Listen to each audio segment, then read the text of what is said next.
സ്നേഹം, ദിവ്യസ്നേഹം, സ്നേഹം, ദിവ്യസ്നേഹം. ഹല്ലേലൂയ.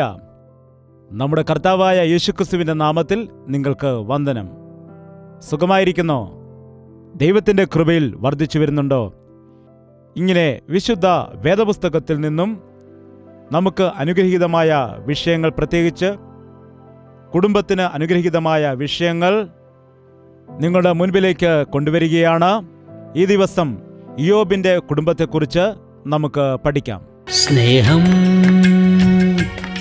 ദിവ്യസ്നേഹം, സ്നേഹം, ദിവ്യസ്നേഹം. ഊസ് ദേശത്ത് ഇയ്യോബ് എന്നു പേരുള്ള ഒരു പുരുഷനുണ്ടായിരുന്നു.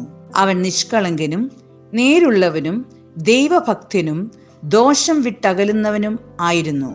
അവൻ 7 പുത്രന്മാരും 3 പുത്രിമാരും ജനിച്ചു.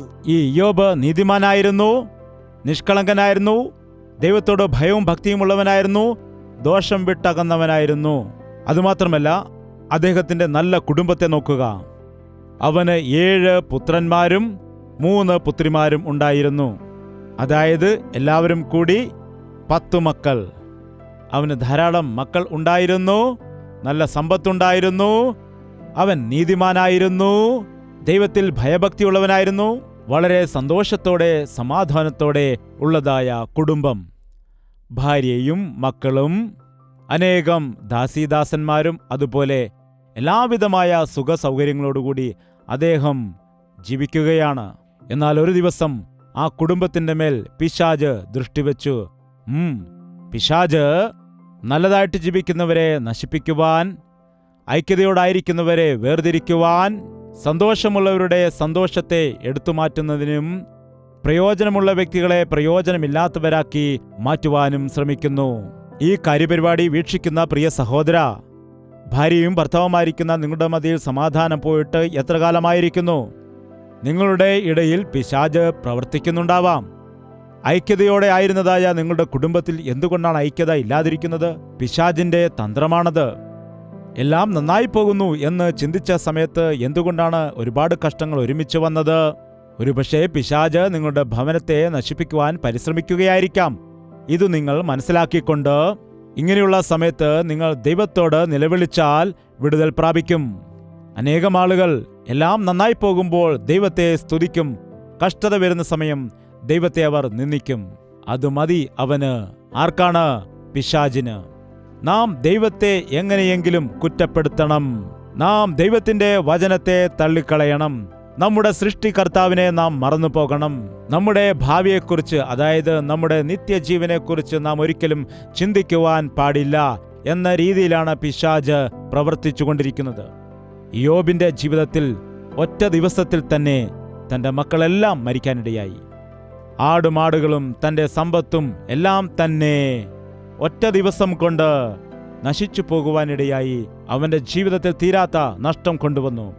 നോക്കുക, ദൈവത്തിൻ്റെ കാവൽ നമുക്കില്ല എങ്കിൽ വർഷങ്ങൾ എടുത്ത് നാം സമ്പാദിച്ചു കൂട്ടിവെച്ചവയെല്ലാം തന്നെ ഒരു ക്ഷണം കൊണ്ട് നഷ്ടപ്പെട്ടു പോയേക്കാം.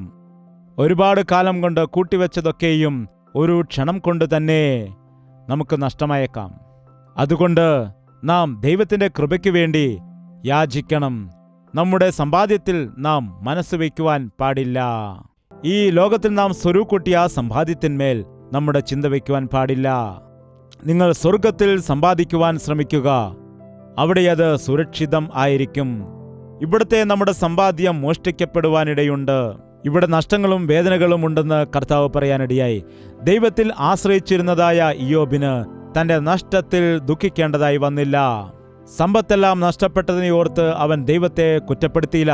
അതുമാത്രമാണെങ്കിൽ കുഴപ്പമില്ലായിരുന്നു.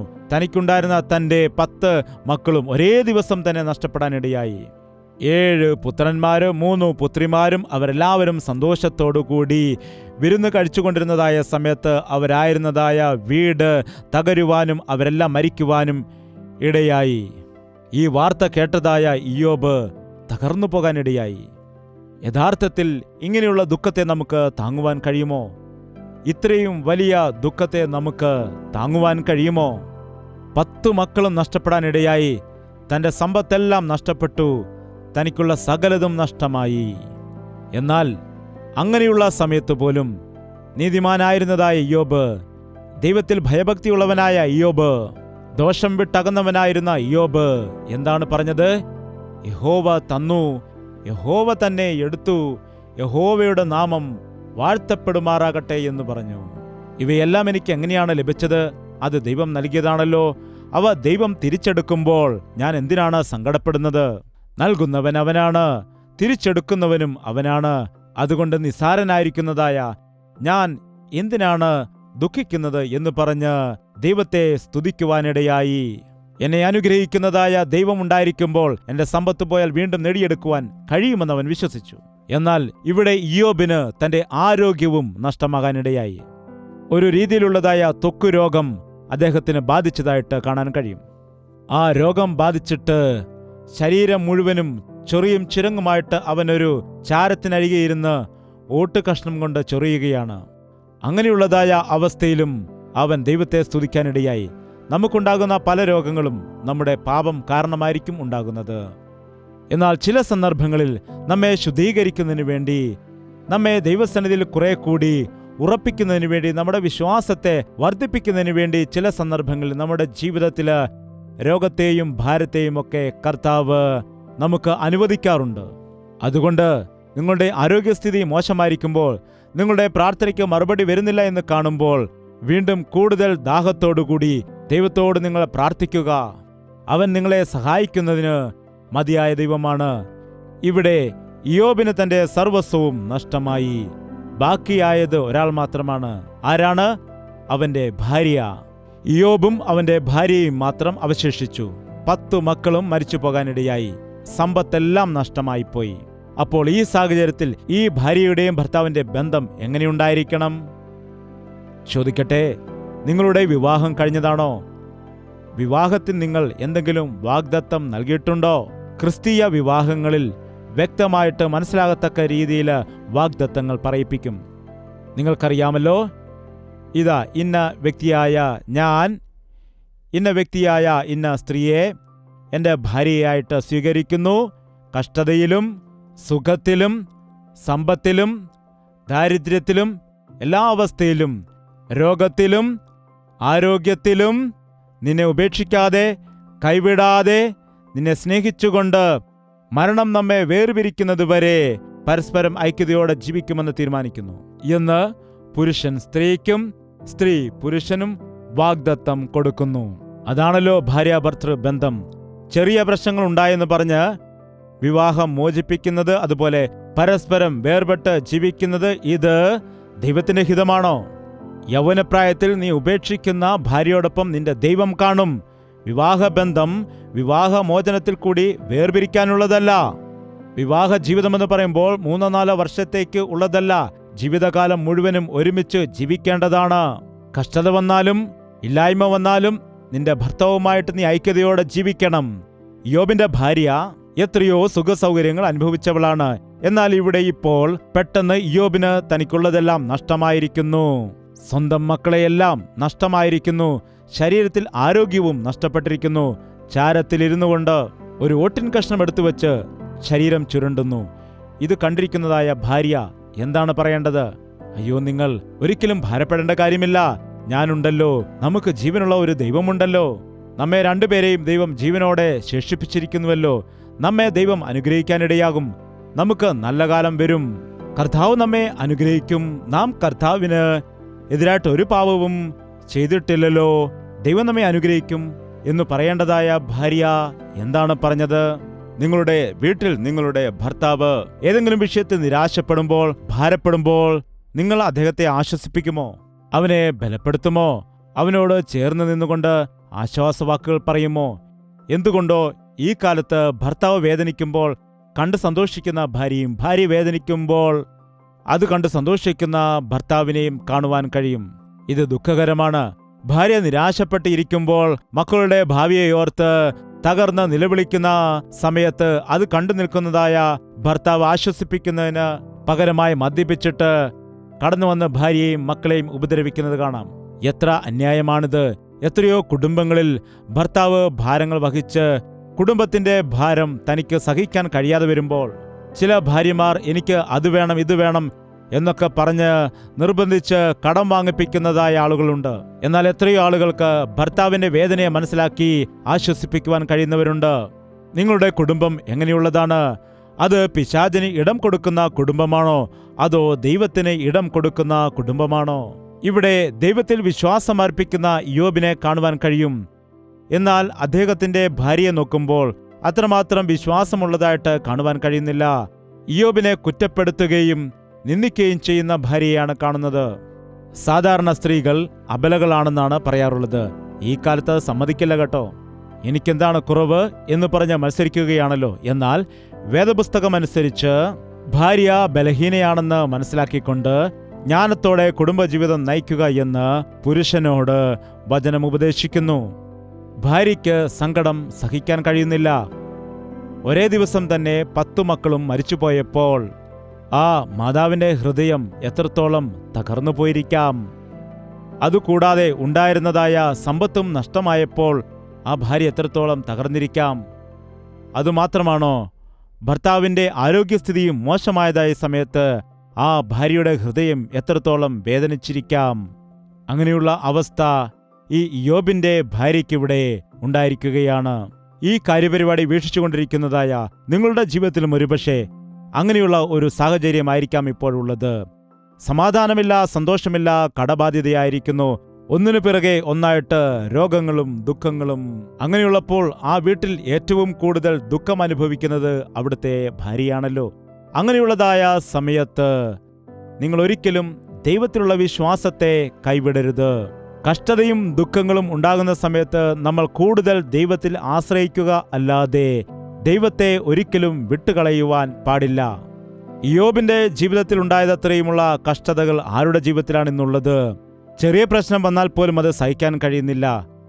ഒരു കുഞ്ഞിന്റെ വേർപാട് തന്നെ നമുക്ക് സഹിക്കുവാൻ കഴിയുന്നില്ല. ചെറിയൊരു നഷ്ടം തന്നെ നമുക്ക് ഉറക്കം നഷ്ടപ്പെടുത്തുന്നു. ഒരു രോഗമുണ്ടെന്ന് മനസ്സിലാക്കുമ്പോൾ തന്നെ പലവിധമായ ചിന്തകൾ കടന്നുവരുന്നു. അപ്പോൾ ഇയ്യോബിന്റെ ഭാര്യയ്ക്ക് ഇത്രത്തോളം കഷ്ടത ഒരുമിച്ച് വന്നതായ സമയത്ത് അവളുടെ ഹൃദയത്തിൽ വലിയ വിരക്തി ഉണ്ടായതായിട്ട് കാണാൻ കഴിയും. എന്നാൽ ഇയ്യോബ് തന്റെ ഭക്തിയെ വിട്ടുമാറിയതേയില്ല. യഹോവ തന്നു, യഹോവ എടുത്തു. ദൈവമാണ് എനിക്ക് മക്കളെ നൽകിയത്, ദൈവമാണ് എനിക്ക് ആരോഗ്യം നൽകിയത്, ദൈവമാണ് എനിക്ക് സകല സമ്പത്തും നൽകുവാനിടയായത്. ഇത് ഒരുപക്ഷെ എന്നിൽ നിന്ന് എടുക്കപ്പെടുകയാണെങ്കിൽ ദൈവം അനുവദിച്ചിട്ട് തന്നെയാണ് അങ്ങനെ സംഭവിച്ചിരിക്കുന്നത്. ദൈവമാണ് നൽകുന്നത്, ദൈവത്തിന് എടുക്കുവാൻ അധികാരമുണ്ട് എന്ന് പറഞ്ഞ് കർത്താവിൽ വിശ്വസിച്ചതായി കാണാം. അവൻ ചാരത്തിലിരുന്ന് ഓട്ടിൻ കഷ്ണം കൊണ്ട് തന്റെ ശരീരം ചുരുണ്ടിയ സമയത്ത് തന്റെ ഭാര്യ വന്നിട്ട് എന്തു പറഞ്ഞുവെന്നറിയാമോ? നോക്കുക. അവൻ ഒരു ഓട്ടിൻ കഷ്ണം എടുത്ത് തന്നെത്താൻ ചുരണ്ടിക്കൊണ്ട് ചാരത്തിലിരുന്നു. അവന്റെ ഭാര്യ അവനോട്, നീ ഇനിയും നിന്റെ ഭക്തി മുറുകെ പിടിച്ചിരിക്കുന്നുവോ? ദൈവത്തെ ത്യജിച്ചു പറഞ്ഞ് മരിച്ചു കളക എന്ന് പറഞ്ഞു. നോക്കുക, നീ ഇനിയും ഭക്തി മുറുകെ പിടിച്ചിരിക്കുകയാണോ? ദൈവത്തെ ത്യജിച്ചു കളഞ്ഞ് മരിച്ചു കളക എന്ന് പറഞ്ഞു. എല്ലാം നഷ്ടപ്പെട്ടു, ആരോഗ്യവും നഷ്ടപ്പെട്ടിരിക്കുന്നു. ഇപ്പോഴും നീ ദൈവം ദൈവം ദൈവം എന്ന് പറഞ്ഞിരിക്കുകയാണോ എന്ന് പറഞ്ഞ് സംസാരിക്കുന്നതായിട്ട് കാണുന്നു. നിങ്ങളും പലപ്പോഴും അങ്ങനെ പറഞ്ഞിട്ടുണ്ടല്ലോ. എന്തെങ്കിലും ഒരു കഷ്ടത വരുമ്പോൾ, വീട്ടിലൊരു മരണം സംഭവിക്കുമ്പോൾ, ഏതെങ്കിലും രീതിയിലുള്ളതായ ആപത്തോ അനർത്ഥമോ വീട്ടിലുണ്ടാകുമ്പോൾ ആ ദൈവം എവിടെയാണ്? ദൈവം ഉണ്ടായിരുന്നുവെങ്കിൽ ഇങ്ങനെയൊക്കെ സംഭവിക്കുമോ എന്ന രീതിയിൽ നിങ്ങൾ സംസാരിക്കുകയും പ്രവർത്തിക്കുകയും ചെയ്യുമല്ലോ. അത് തെറ്റാണ്. ഈ ലോകത്തിൽ നാം ആയിരിക്കുമ്പോൾ കഷ്ടത ഉണ്ടാകുന്നത് സാധാരണമാണ്. മരണങ്ങൾ സംഭവിക്കുന്നത് സ്വാഭാവികമാണ്. അതെ, ചില സമയത്ത് ലാഭമുണ്ടാകാം, ചില സമയത്തുള്ളത് നഷ്ടമായേക്കാം. എങ്കിൽ അതുകൊണ്ട് മാത്രം നിനക്കെല്ലാം ഉണ്ടായിരിക്കുമ്പോൾ ദൈവത്തെ സ്തുതിക്കുകയും നിനക്ക് സമ്പത്തുണ്ടായിരിക്കുമ്പോൾ ദൈവത്തെ ആരാധിക്കുകയും നിനക്ക് സമ്പത്ത് നഷ്ടപ്പെടുന്നതായ സമയത്ത് ദൈവം ഇല്ല എന്ന് പറഞ്ഞ് ദുഷിച്ചു പറയുകയുമാണോ? ദൈവം ഉണ്ടോ എന്ന് ചോദിക്കുകയാണോ? ദൈവം ഉണ്ടായെങ്കിൽ എൻ്റെ ജീവിതത്തിൽ എന്തുകൊണ്ടിങ്ങനെ സംഭവിച്ചു എന്ന് ചോദ്യം ചെയ്യുകയാണോ? നമ്മൾ മണ്ണാണ്, അവൻ കുശവനാണ്. മണ്ണിന് കുശവനെ നോക്കിയിട്ട് എന്തുകൊണ്ട് എന്നെ ഇങ്ങനെ മെനഞ്ഞെടുത്തു എന്ന് ചോദിക്കുവാൻ അധികാരമുണ്ടോ? അവൻ സകലതും തൻ്റെ ഇഷ്ടപ്രകാരമാണ് ചെയ്യുന്നത്. ഇവിടെ യോബിന്റെ വിഷയത്തിൽ, യോബിന്റെ ജീവിതത്തിൽ കഷ്ടത അവൻ അനുവദിച്ചു. കാരണം അവനെ കൂടുതൽ അനുഗ്രഹിക്കാനാണ്. ഇയ്യോബിന്റെ ജീവിതത്തെ അനേകർക്ക് അനുഗ്രഹപ്രദമാകുന്ന രീതിയിൽ, അനേകർക്ക് മാതൃകയാകുന്ന രീതിയിൽ ഉയർത്തുന്നതിന് വേണ്ടിയാണ് ദൈവം അത് അനുവദിച്ചത്. നമ്മുടെ ജീവിതത്തിലും എന്തെല്ലാം സംഭവിച്ചാലും അവയെല്ലാം നമ്മുടെ നന്മയ്ക്കാകുന്നുവെന്ന് വിശ്വസിക്കുക. പാവം ഇയ്യോബിന്റെ ഭാര്യയ്ക്ക് സഹിക്കുവാൻ കഴിഞ്ഞില്ല. അവൾ തകർന്നുപോയി. എന്നാൽ അവളുടെ വായിൽ നിന്ന് വന്നതായി ഈ വാക്ക് നോക്കൂ: ദൈവത്തെ ദുഷിച്ച് പറഞ്ഞിട്ട് മരിച്ചു കളയുകയെന്ന്. എന്തുകൊണ്ടാണ് ഇങ്ങനെ ദൈവത്തിൽ വിശ്വസിച്ച് കഷ്ടത അനുഭവിക്കുന്നത്? ദൈവത്തെ തള്ളിക്കളഞ്ഞിട്ട് പോയി മരിച്ചു കളയുക എന്ന്. ഇതാകുന്നു പിശാചിന്റെ പണി. നാം എങ്ങനെയെങ്കിലും ദൈവത്തെ നിന്ദിച്ച് കളഞ്ഞിട്ട് നാം മരിക്കുവാൻ പിശാച് നമ്മെക്കുറിച്ച് ആഗ്രഹിക്കുന്നു. അതുകൊണ്ട് ഒരിക്കലും ദൈവത്തെ ദുഷിക്കാൻ പാടില്ല. ഏത് അവസ്ഥയിലും ദൈവത്തിൽ നിന്ന് അകന്നു പോകുവാൻ പാടില്ല. നിന്നെ സൃഷ്ടിച്ചതായ സൃഷ്ടികർത്താവ് നിനക്ക് മുറിവുണ്ടാക്കിയെങ്കിൽ നിന്റെ മുറിവിനെ കെട്ടുന്ന ദൈവമാണ്. നിനക്ക് നൽകിയിരിക്കുന്നത് അവനാണ്. നിനക്ക് തന്നതിനെ തിരിച്ചെടുക്കുന്നത് അവനാണ്. നിനക്ക് അവ വീണ്ടും നൽകുവാൻ കഴിവുള്ള ദൈവവും അവനാണ്. അത് ഇയ്യോബ് മനസ്സിലാക്കി. തന്റെ ഭാര്യയുടെ വാക്ക് കേട്ട് നിരാശപ്പെട്ടില്ല.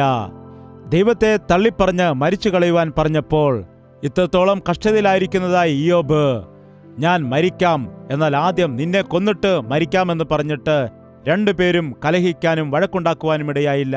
ഇന്ന് എത്രയോ കുടുംബങ്ങളില് പ്രശ്നങ്ങളും പ്രതികൂലങ്ങളും ഉണ്ടാകുമ്പോൾ അതിനെ നേരിടുവാൻ കഴിയാതെ മക്കൾക്ക് വിഷം കൊടുത്ത് ഭാര്യയും ഭർത്താവും ആത്മഹത്യ ചെയ്യുന്നതായി കാണുന്നു.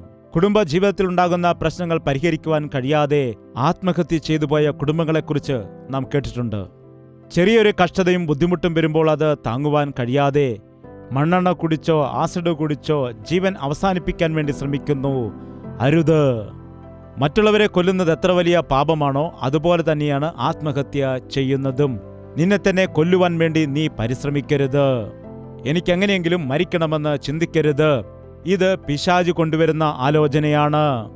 അത് മനസ്സിലാക്കിയതായ ഇയ്യോബ് തന്റെ ഭാര്യയെ ശാസിച്ചു. നോക്കുക, അവൻ അവളോട്, ഒരു പൊട്ടി സംസാരിക്കുന്നത് പോലെ നീ സംസാരിക്കുന്നു. നാം ദൈവത്തിന്റെ കയ്യിൽ നിന്ന് നന്മ കൈക്കൊള്ളുന്നു, തിന്മയും കൈക്കൊള്ളരുതോ? കണ്ടില്ലേ? ഒരു പൊട്ടിയെപ്പോലെയാണ് നീ സംസാരിച്ചു കൊണ്ടിരിക്കുന്നത്. ഒരു ഭോഷയെപ്പോലെയാണ് നീ സംസാരിക്കുന്നത്. ഒന്നും മനസ്സിലാക്കാതെയാണ് നീ സംസാരിക്കുന്നത്. ദൈവത്തിൽ നിന്ന് നാം നന്മ പ്രാപിച്ചല്ലോ, അപ്പോൾ തിന്മയും പ്രാപിച്ചുകൂടായോ? അവൻ നൽകുമ്പോൾ നാം വാങ്ങുന്നുണ്ടല്ലോ, അവൻ എടുക്കുമ്പോൾ അവന് കൊടുത്തുകൂടെ എന്ന രീതിയിൽ സംസാരിക്കുന്നത് കാണാം. ബുദ്ധിഹീനമായി സംസാരിക്കരുത്. ദൈവം സ്തുതിക്ക് യോഗ്യനാണ്. ദൈവം ദോഷമായി ഒന്നും ചെയ്യില്ല. ദൈവത്തെ കുറ്റപ്പെടുത്തുന്ന ആളുകൾ, ദൈവത്തിൽ ദോഷം കാണുന്ന ആളുകൾ, ദൈവത്തെ വിമർശിക്കുകയും തരം താഴ്ത്തുകയും ചെയ്യുന്നവർ, ദൈവത്തെ അപമാനിക്കുന്നവർ പിശാചിന്റെ സന്തതികളാണ്. നിത്യ നരകത്തിന് യോഗ്യരാണവർ എന്ന വിഷയത്തെ ഓർത്തുകൊള്ളുക. നിങ്ങൾ എപ്പോഴെങ്കിലും ദൈവത്തെ നിന്ദിച്ചിട്ടുണ്ടോ? കഷ്ടതയും ബുദ്ധിമുട്ടും ഉണ്ടായതായ സമയം നിങ്ങൾ ദൈവത്തോട് പിറുപിറുത്തിട്ടുണ്ടോ? എങ്കിൽ പശ്ചാത്തപിക്കുക, ദൈവത്തോട് ക്ഷമയോചിക്കുക.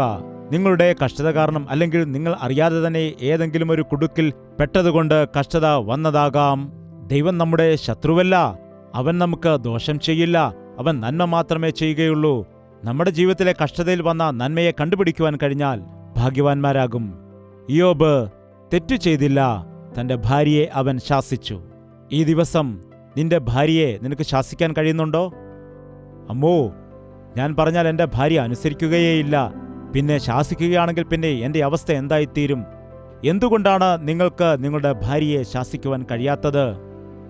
കാരണം ബുദ്ധിഹീനനായിട്ട് നീ ജീവിക്കുന്നത് കൊണ്ടല്ലേ നിന്റെ ഭാര്യയെ നോക്കി ബുദ്ധിഹീനയെന്ന് നിനക്ക് വിളിക്കുവാൻ കഴിയാത്തത്. ഇവിടെ ഇയ്യോബിനെ നോക്കുമ്പോൾ ഇയ്യോബ് സത്യസന്ധതയോടുകൂടി ജീവിക്കുന്നത് കൊണ്ടാണ് തൻ്റെ ഭാര്യയെ നോക്കി അവൾ ദൈവത്തെ നിന്ദിച്ചു കളയുക എന്ന് പറഞ്ഞപ്പോൾ അവളെ ശാസിക്കുവാനും അവളെ ഉപദേശിക്കുവാനും കഴിഞ്ഞത്.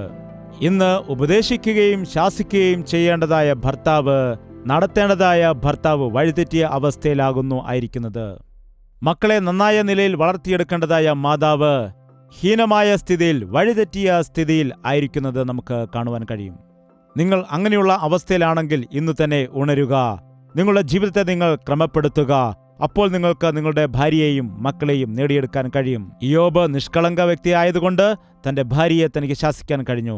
അവന്റെ ഉപദേശം അവൾ അംഗീകരിക്കുകയും ചെയ്തു. അനേകരും പറയാറുണ്ട്, ഞങ്ങൾ പറയുന്നുണ്ട് പക്ഷേ ആരും കേൾക്കുന്നില്ല, ഞാൻ പറയുന്നുണ്ട് പക്ഷേ അനുസരിക്കുന്നില്ല. അതെ, നമ്മൾ പറയുന്നതല്ല മനുഷ്യർ കേൾക്കുന്നത്, നാം ചെയ്യുന്നതാണ് അവർ ചെയ്യുന്നത്. നമ്മൾ അവർ ചെയ്യണമെന്ന് ആഗ്രഹിക്കുന്നതായ കാര്യങ്ങൾ നാം ചെയ്യുകയാണെങ്കിൽ നാം പിന്നെ പറഞ്ഞു കൊടുക്കേണ്ടതായ കാര്യമേ ഇല്ല. നമ്മുടെ പ്രവൃത്തികൾ കണ്ടുകൊണ്ട് ഓട്ടോമാറ്റിക്കായിട്ട് മറ്റുള്ളവർ പഠിച്ചുകൊള്ളും. ഭർത്താവായിരിക്കുന്ന നീ പറഞ്ഞു കൊടുക്കേണ്ട കാര്യമേ ഇല്ല. നിന്റെ ഭാര്യയും മക്കളും എങ്ങനെയായിരിക്കണമെന്ന് നീ ആഗ്രഹിക്കുന്നുവോ അങ്ങനെ നീ ജീവിച്ചു കാണിച്ചാൽ മതി. അത് കണ്ടുകൊണ്ട് നിന്റെ ഭാര്യയും മക്കളും അങ്ങനെ തന്നെ ജീവിക്കും. ഇവിടെ ഇയ്യോബ് എന്താണ് ചെയ്തത്? ദൈവത്തെ ദുഷിക്കുക എന്ന് പറഞ്ഞതായ ഭാര്യയെ ശാസിച്ചിട്ട് ദൈവത്തെ സ്തുതിക്കണമെന്ന് പറയുവാനിടയായി. പിന്നെ ഇയ്യോബിന്റെ ഭാര്യ എതിർത്ത് പറഞ്ഞതായിട്ട് കാണുവാൻ കഴിയില്ല. ഇന്നുള്ള ഭാര്യമാരെ പോലെ ഭർത്താവിനെ എതിർത്തുകൊണ്ട് അവർക്കിഷ്ടമുള്ളതുപോലെ സംസാരിച്ചതായിട്ടും കാണുവാൻ കഴിയുകയില്ല. ഇന്ന് ഒരുപാട് ഭാര്യമാരെ കാണാം, ഇഷ്ടമുള്ളതുപോലെ അവർ സംസാരിക്കുന്നു. അവരുടെ വായിൽ വരുന്നതൊക്കെയും അവർ വിളിച്ചു പറയുന്നതായി കാണുന്നു. സ്വന്തം ഭർത്താവാണ് എന്ന വില പോലും കൊടുക്കാതെ ഭർത്താവിനെ നോക്കി സംസാരിക്കുന്നു. സ്വന്തം മക്കളെ പോലും സ്നേഹിക്കാതെ അവരെ നിന്ദിക്കുന്ന രീതിയിൽ സംസാരിക്കുന്ന പല സ്ത്രീകളെയും കണ്ടിട്ടുണ്ട്. മാതാവേ, നീ അങ്ങനെയുള്ള ഒരു അവസ്ഥയിലായിരിക്കുന്നുവെങ്കിൽ നിന്നെ തന്നെ നേരെയാക്കുക. നീ ഉത്തമയായിരിക്കണമെന്നുണ്ടെങ്കിൽ ശാസനകളെ സ്വീകരിക്കുക. അത് നിന്റെ ഭർത്താവിൽ നിന്നാണെങ്കിൽ കൂടുതൽ സന്തോഷിക്കുക. വെളിയിലുള്ള ആളുകൾ കടന്നു വന്നിട്ട്, അന്യ ആളുകൾ വന്നിട്ട് നിന്നെ ശാസിക്കുന്നതിനേക്കാൾ നിന്റെ സ്വന്തം ഭർത്താവ് നിന്നെ ശാസിക്കുന്നത് അതാണല്ലോ നല്ലത്. നിന്റെ നന്മ ആഗ്രഹിക്കുന്ന നിന്റെ ഭർത്താവിന്റെ വാക്കുകളെ അനുസരിക്കുവാൻ എന്തുകൊണ്ടാണ് നീ ഇപ്പോൾ മടി കാണിക്കുന്നത്? ഒരുപക്ഷെ അദ്ദേഹം പറയുന്ന വാക്കുകൾ നിനക്ക് മനസ്സിലാവുന്നില്ല എങ്കിൽ നീ മൗനമായിരിക്കുക. ഇവിടെ ഇതാ ഇയ്യോബിന്റെ ഭാര്യ മൗനമായിട്ട് നിന്നു. ഒരു മറുപടിയും പറഞ്ഞതായിട്ട് കാണുവാൻ കഴിയുന്നില്ല. ആ ദിവസം മുതൽ ഇയ്യോബിന്റെ ജീവിതത്തിൽ നഷ്ടമായതെല്ലാം ദൈവം തിരികെ കൊടുക്കുന്നത് വരെയും ഇയ്യോബിന്റെ ഭാര്യ മൗനമായിട്ട് തന്നെ ഇരുന്നു. ദൈവം വീണ്ടും ഇയ്യോബിനെ അനുഗ്രഹിച്ച സമയത്ത് അവന്റെ ഭാര്യയെയും അനുഗ്രഹിച്ചതായിട്ട് ബൈബിളിൽ പറയുന്നു. കഷ്ടത വന്നുവെന്ന് പറഞ്ഞ് ഭർത്താവിനെ വിട്ടുപിരിയരുത്. രോഗം വന്നുവെന്ന് പറഞ്ഞിട്ട് ഭർത്താവിനെ വിട്ടിട്ട് സ്വന്തം വീട്ടിലേക്ക് പോകരുത്. കഷ്ടതയും ബുദ്ധിമുട്ടും വരുന്നതായ സമയത്ത് ഒറ്റയ്ക്കാക്കിയിട്ട് കടന്നു പോകുവാൻ പാടില്ല. നിന്റെ ഭർത്താവിനെ നീ ഉപേക്ഷിക്കുകയാണെങ്കിൽ അദ്ദേഹം വലിയ ദുഃഖത്തിലേക്ക് കടന്നു പോകാനിടയാകും. ഒരുപക്ഷേ അദ്ദേഹത്തിനത് താങ്ങുവാൻ കഴിയുകയില്ലായിരിക്കും. ഭാര്യയും ഭർത്താവും എപ്പോഴും ഒരുമിച്ച് വസിക്കേണ്ട ആളുകളാണ്. എത്ര നാളുകൾ നിങ്ങൾ വേർപിരിഞ്ഞ് ജീവിച്ചാലും ഭാര്യയും ഭർത്താവും ഒരുമിച്ച് ജീവിക്കുന്നില്ലെങ്കിൽ ആ ജീവിതം സമ്പൂർണ്ണമാവുകയില്ല. നല്ല ദിവസങ്ങൾ വരുമെന്നും നിന്റെ ഭർത്താവ് മാനസാന്തരപ്പെടുമെന്നും നിന്റെ ജീവിതത്തിൽ അനുഗ്രഹമുണ്ടാകുമെന്നും പൂർണ്ണമായി വിശ്വസിക്കുക. കഷ്ടതയുണ്ടാകുമ്പോൾ ഭർത്താവിനോട് ചേർന്ന് തന്നെ നിൽക്കുക, സമാധാനിപ്പിക്കുക, ആശ്വസിപ്പിക്കുക. അതിൽ കൂടി നിങ്ങൾക്ക് നന്മ മാത്രമേ ഉണ്ടാവുകയുള്ളൂ. ഇയ്യോബിന്റെ ഭാര്യ മൗനമായിട്ട് നിന്നു, സഹിക്കുവാനിടയായി, വഹിക്കുവാനിടയായി. വീണ്ടും നാം നോക്കുമ്പോൾ 42-ാം അധ്യായം ഇയ്യോബിന്റെ പുസ്തകത്തിൽ നോക്കുമ്പോൾ അവിടെ എന്താണ് കാണുന്നത്? ഇങ്ങനെ യഹോവ ഇയ്യോബിന്റെ പിൻകാലത്തെ അവന്റെ മുൻകാലത്തേക്കാൾ അധികം അനുഗ്രഹിച്ചു. കണ്ടില്ലേ, ഇയ്യോബിന്റെ മുൻകാലത്തേക്കാൾ പിൻകാലത്ത് ദൈവം അവനെ കൂടുതൽ അനുഗ്രഹിക്കുവാനിടയായി. അവനെ ഇരട്ടി അനുഗ്രഹിക്കുവാൻ ഇടയായി. സമാധാനത്തോടുകൂടി, മൗനത്തോടുകൂടി അവന്റെ ശാസനയെ അംഗീകരിച്ചതായ അവന്റെ ഭാര്യയെ ദൈവം അനുഗ്രഹിച്ച് വീണ്ടും 7 പുത്രന്മാരെയും 3 പുത്രിമാരെയും ദൈവം കൊടുത്തു. ഇയ്യോബും തന്റെ ഭാര്യയും തങ്ങളുടെ ജീവിതത്തെ ക്രമപ്പെടുത്തിക്കൊണ്ട് ജീവിതത്തിൽ ദൈവത്തോട് വിശ്വാസം അർപ്പിച്ചു പോയതുകൊണ്ട് അവർക്ക് ജീവിതത്തിൽ നഷ്ടമായതെല്ലാം തിരികെ ലഭിച്ചു. ഇരട്ടിയായിട്ട് തിരികെ ലഭിച്ചു. നഷ്ടപ്പെട്ടതായ അവരുടെ സമാധാനത്തെ തിരികെ നേടി. ഈ ദിവസം ദൈവം ഈ സന്ദേശത്തിൽ കൂടി നിന്നോട് സംസാരിക്കുകയാണ്. ഇപ്പോൾ വരെ നിന്റെ ജീവിതത്തിൽ ഒരുപാട് നഷ്ടങ്ങൾ സംഭവിച്ചിരിക്കാം. ആരോഗ്യം നഷ്ടപ്പെട്ടിരിക്കാം, സമ്പത്ത് നഷ്ടപ്പെട്ടിരിക്കാം, മക്കളെ നഷ്ടപ്പെട്ടിരിക്കാം. എന്റെ ജീവിതം ഇതാണോ? എനിക്ക് മുൻപോട്ട് പോകുവാൻ കഴിയില്ലേ? ഇനിയും ഞാൻ ജീവിക്കുന്നില്ല എന്ന് നീ ഒരുപക്ഷെ പറഞ്ഞേക്കാം. അതുകൊണ്ടാണ് നിന്നോട് തന്നെ ദൈവം ഈ സന്ദേശത്തിൽ കൂടി സംസാരിക്കുന്നത്. നിന്നെ ദൈവം വീണ്ടും അനുഗ്രഹിക്കാനിടയാകും. നഷ്ടപ്പെട്ട ആരോഗ്യം തിരികെ നൽകും. നിനക്ക് നഷ്ടമായവയെല്ലാം അവൻ തിരികെ നൽകും. വിശ്വസിക്കുക. ഇന്നലെയും ഇന്നും എന്നേക്കും നിത്യനാകുന്ന ദൈവമാണ് യേശുക്രിസ്തു. അവൻ നിന്നെ അനുഗ്രഹിക്കുവാൻ ആശിക്കുന്ന ദൈവമാണ്. അതെ, പിശാച് നിന്റെ ഭവനത്തിൽ പ്രവേശിച്ചിട്ട് നിങ്ങളുടെ ജീവിതത്തിലെ ഐക്യത നഷ്ടപ്പെടുത്തുവാൻ പരിശ്രമിക്കുന്നു. നിങ്ങളെ വേർപെടുത്തുവാൻ ശ്രമിക്കുന്നു. നിങ്ങളുടെ സമാധാനത്തെ നഷ്ടപ്പെടുത്തുന്നു. കലഹത്താലും ബഹളത്താലും ചീത്തവിളിയാലുമൊക്കെ നിങ്ങളുടെ കുടുംബത്തെ നരകതുല്യമാക്കി മാറ്റുകയാണ്. ഈ സമയം യേശുക്രിസ്തുവിനോട് നിങ്ങളുടെ കുടുംബത്തെ പണിയണമേ എന്ന് പ്രാർത്ഥിക്കുക. യേശു കൽപ്പിക്കുന്ന സമയത്ത് പിശാച് ഓടിപ്പോകുവാനിടയാകും. അപ്പോൾ നിങ്ങളുടെ ജീവിതത്തിൽ നഷ്ടമായ സമാധാനത്തെ നിങ്ങൾക്ക് തിരികെ നേടുവാനും കഴിയും. ദൈവത്തെ സ്തുതിക്കുക. യേശുവേ, എന്നോട് കരുണ കാണിക്കണമേ. എൻ്റെ കുടുംബത്തെ ഒന്ന് നോക്കണമേ. എൻ്റെ ഭർത്താവിനെ നോക്കണമേ. എൻ്റെ ഭാര്യയെ നോക്കണമേ. ഞങ്ങളുടെ വേദനകൾ കാണണമേ എന്ന് ഇപ്പോൾ തന്നെ കർത്താവിൻ്റെ സന്നിധിയിൽ മുഴങ്കാൽ മടക്കിയിട്ട് നിങ്ങൾ പ്രാർത്ഥിക്കൂ. അപ്പോൾ നിങ്ങളുടെ ജീവിതത്തിൽ എത്ര വലിയ സമാധാനമുണ്ടാകുമെന്ന് അറിയാൻ കഴിയും. എപ്പോഴും നിങ്ങൾ ദുഃഖത്തിലായിരിക്കണമെന്നും കുടുംബത്തിൽ സാമ്പത്തിക ഭദ്രതയില്ലാതെ കടഭാരത്തിലാകണമെന്നും നിരാശയിലായിരിക്കണമെന്നും വേദനയിലായിരിക്കണമെന്നുമുള്ളത് ദൈവത്തിന്റെ ഇഷ്ടമല്ല. അത് പിശാചിന്റെ ഒരു തന്ത്രമാണ്. പിശാചിന്റെ ഈ പ്രവൃത്തികളെ അഴിക്കുന്നതിന് വേണ്ടിയാണ് യേശുക്രിസ്തു ഈ ലോകത്തിലേക്ക് ഇറങ്ങി വരുവാനിടയായത്. ഈ സത്യം മനസ്സിലാക്കാൻ കഴിയാതെ എത്രയോ ആളുകൾ അവരുടെ കുടുംബത്തിൽ സമാധാനത്തോടെ അല്ലാതായിരിക്കുന്നു. നിങ്ങളും ആ ഒരു അവസ്ഥയിലാകുന്നുവെങ്കിൽ യേശുക്രിസ്തു നിങ്ങൾ വിടുവിക്കുക. നിങ്ങൾ പ്രാർത്ഥിക്കുക, യേശു എൻ്റെ കുടുംബത്തിൽ സമാധാനമില്ല, എൻ്റെ കുടുംബത്തിൽ സ്വസ്ഥതയില്ല, എൻ്റെ കുടുംബത്തിൽ വളരെ ദുഃഖമാണ്, എൻ്റെ കുടുംബത്തിൽ ഒരുപാട് വേദനകളാണ്, ഞാൻ മരിക്കുവാൻ പോലും ആഗ്രഹിക്കുന്ന വ്യക്തിയാണ്, എനിക്ക് സമാധാനം നൽകണമേ എന്ന് ഇപ്പോൾ തന്നെ നിങ്ങൾ പ്രാർത്ഥിക്കുകയാണെങ്കിൽ ദൈവം സമാധാനം നൽകും. വിശ്വസിക്കുന്നുണ്ടോ?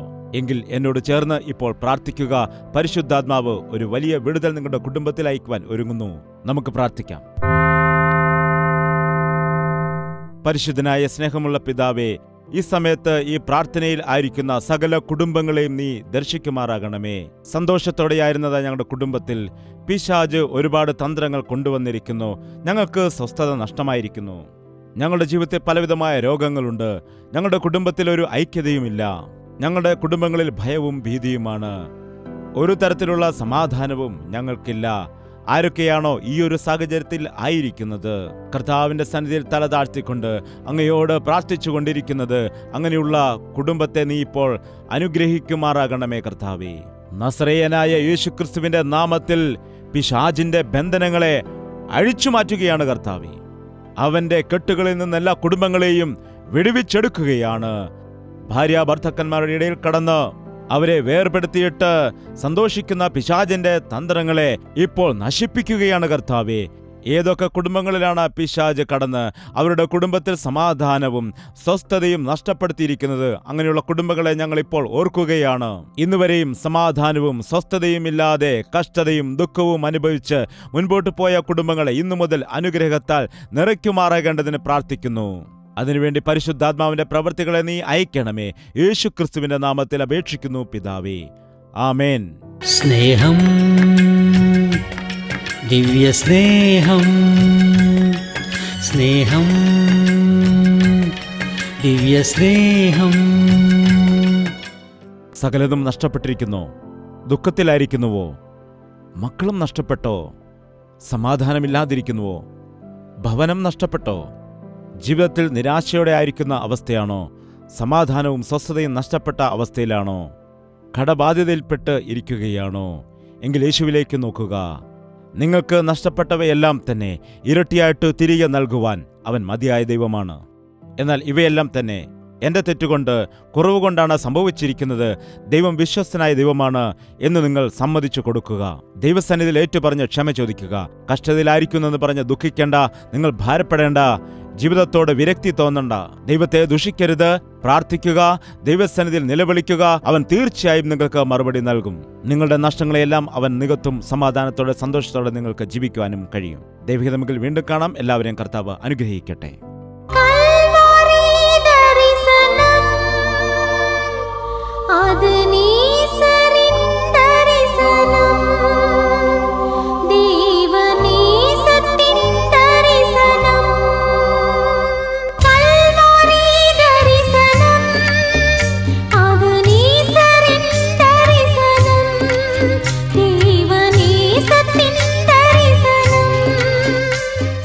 യേശുവേ, യേശുവേ, യേശുവേ, യേശുവേ, യേശുവേ, യേശുവേ, യേശുവേ. നിന്നെ നിന്നെ എന്നും ഞാൻ സേവിക്കും. നീ മാത്രം രാജാവെന്നും. നിന്നെ നിന്നെ എന്നും ഞാൻ സേവിക്കും. നീ മാത്രം രാജാവെന്നും.